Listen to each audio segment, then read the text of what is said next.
I turned down my ex's attempt to partner in my new restaurant. I turned down my ex's attempt to partner in my new restaurant after she sabotaged our first business and shattered my trust me. I am 32 meters, and my ex-fiancée Veronica 31 feet had a food truck together. We both dreamed of having our own restaurant when we first met 3 years ago while attending culinary school. While I had been working in kitchens since I was 16 to support myself, Veronica, who hailed from an affluent family, had never worked in the culinary sector prior to attending school. Despite our disparate upbringings, we clicked away when we first started the business. We were engaged for 2 years and dated for 6. Since I graduated, I had been saving money by working 60-hour weeks at different restaurants to accumulate cash and experience. By my 29th birthday, I had saved about $100,000. Veronica persuaded me to start with a food truck instead of continuing to save money until I could create a real restaurant before spending money on a complete restaurant. She suggested it would be the ideal opportunity to test our concept and develop our brand.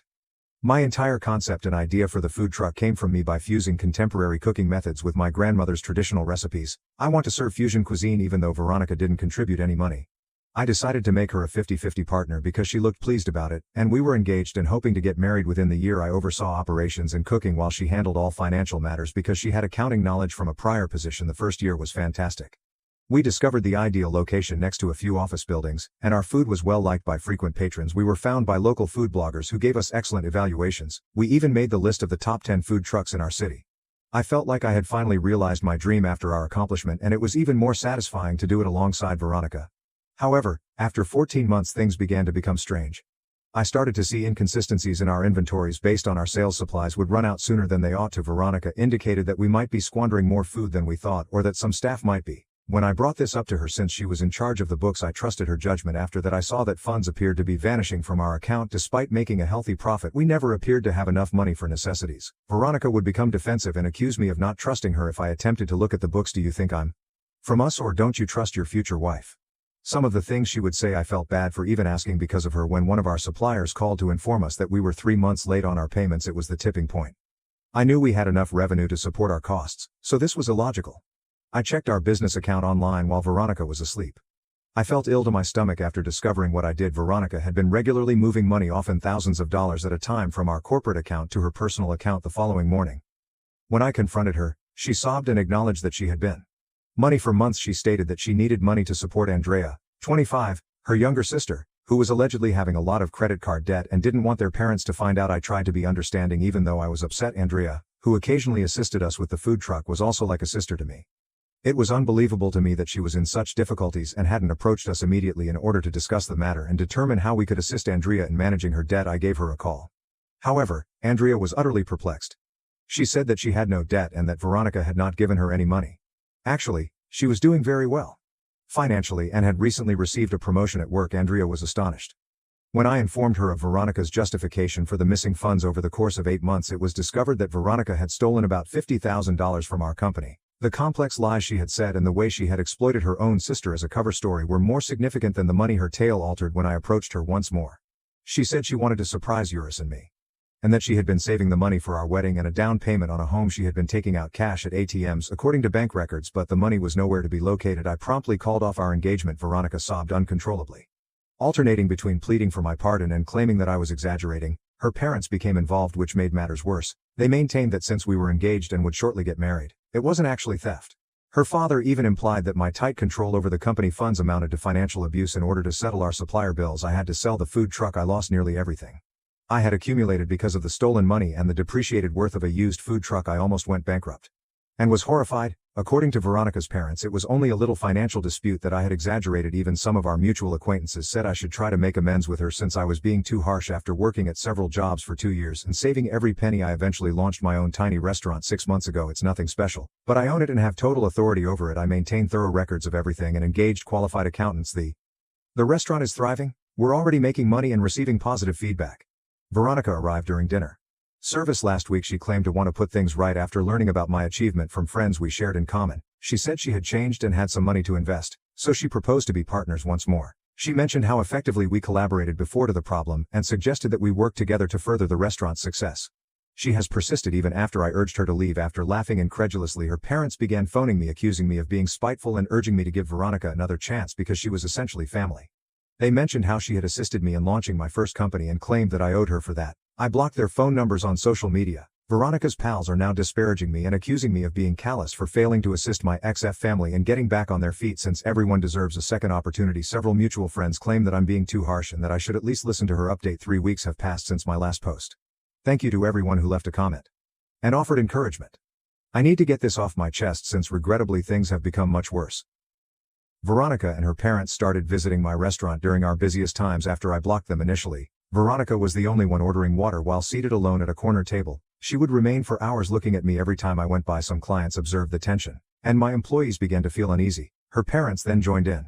They would only order the cheapest items on the menu and occupy a large table that could seat 6 people. During our Friday and Saturday dinner rush, they would try to wave me down every time I passed, screaming things like, "This is no way to treat your future in-laws," or "We're family. You can't ignore us forever," loud enough for the customers around to hear.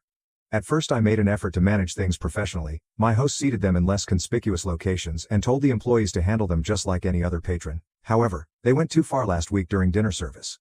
Veronica's father got up and began yelling at other patrons about how I had taken their daughter's business ideas and left her when she needed assistance. There was a commotion when I had to ask them to leave only after I to call the police.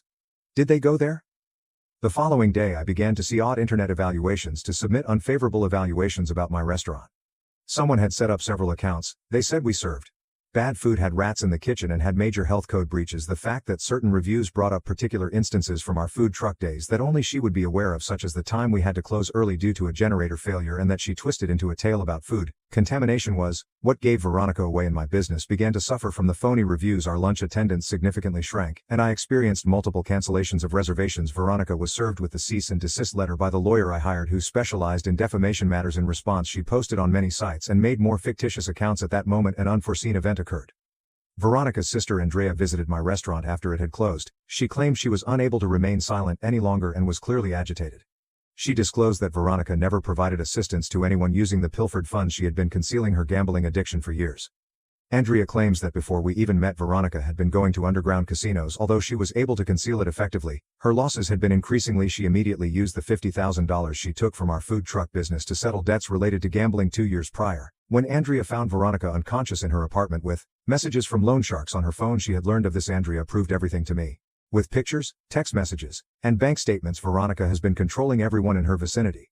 She had even convinced their parents that she needed the money for our wedding preparations, so she had stolen it. She had previously gambled away her savings, which is why she hadn't contributed any funds to our food truck.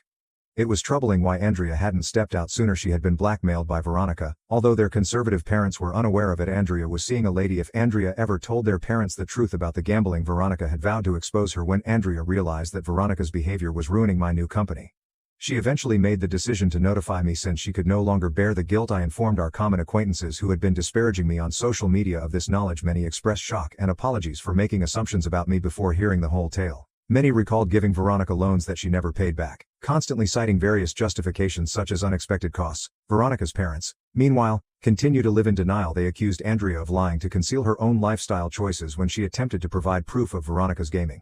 They are now accusing me of being cruel for disseminating false information about Veronica's alleged addiction and of manipulating Andrea into turning against her sister. When some of Veronica's contacts from the casino began to visit my restaurant, the situation became even more difficult. They weren't subtle individuals, and other patrons felt uneasy around them. One of them cornered me in the parking lot after closing last week and said I ought to be more giving to my ex-fiancée to keep an eye on the property during business hours. I had to hire a security guard because of all this commotion. My business is getting hurt.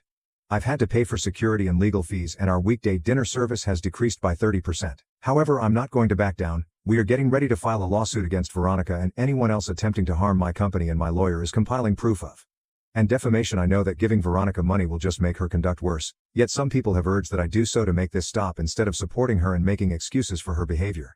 She needs professional therapy for her gambling addiction. Part of the reason I'm giving this update is to alert others to the ways addiction may lead to manipulation and harm to those closest to the addict. I'm concentrating on safeguarding my company and my staff for the time being.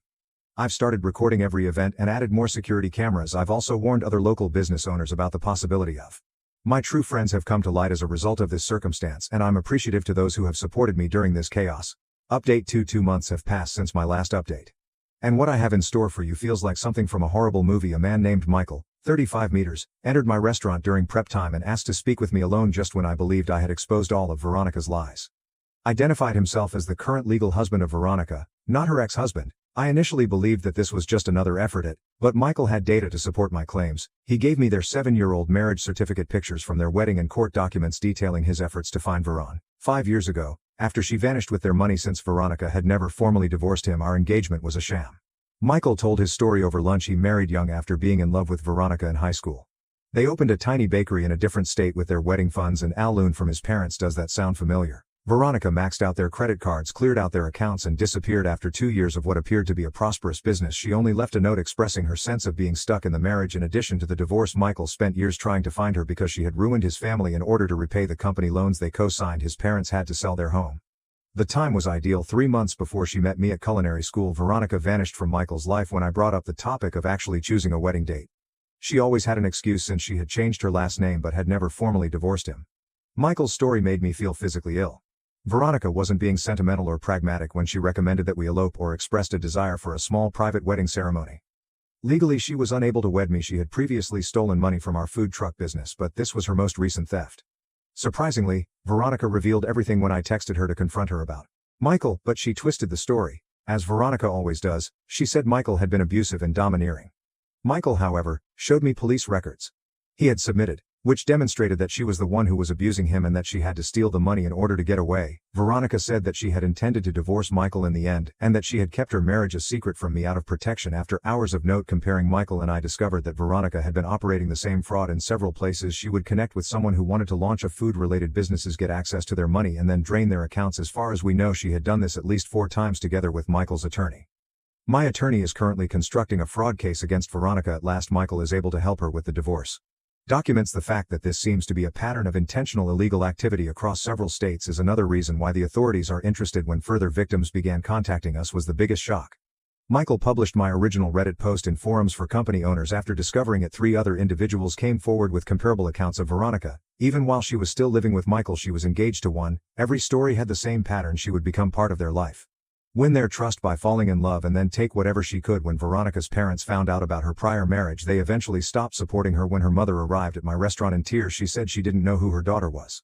However, they have just vanished without offering me an apology for their accusations. Andrea claims that in order to settle some of Veronica's gambling debts, they have deactivated their social media accounts, ceased frequenting the restaurant, and mortgaged their home since we called the police. The casino staff has also retreated. It turns out that some of them didn't want the spotlight and were operating an illegal gambling enterprise. Veronica owes them more than $200,000. We found out she had been trying to recover her losses by spending the money she had stolen from me and other people, but she had only ended up losing more. At last, things are returning to normal at my restaurant. Regular consumers are coming back now that the phony reviews have been taken down. This strange experience has made me buddies with Michael. He even promised to assist me in growing my company after the legal matters are resolved. He stated that he hopes this entire fiasco would lead to something positive. I'm still amazed at how meticulously Veronica organized everything. She made up was wholly false personas and life tales, in addition to lying about minor details since they discovered anomalies in her application materials. The culinary school where we met is currently looking into the matter. Her entire existence seems to have been based on falsehoods. Update. 3 of these will most likely be my final update, as it has been 6 months since my last post. Last month, Veronica was taken into custody in Las Vegas. She apparently ran away there after all the information was made public and attempted to con a casino owner with the same RSE. She was obviously unaware that casino owners spoke with one another, and one of them knew who she was from the warnings that had been going around under a different fictitious name. The cops discovered her residing at an inexpensive motel. She had 5 different IDs and credit cards in different names when she was arrested. Notebooks describing her prior scams, including the one she perpetrated on me, were also discovered. She had everything in writing, including when to start collecting money, how to build trust, and how long to wait before proposing a business opportunity.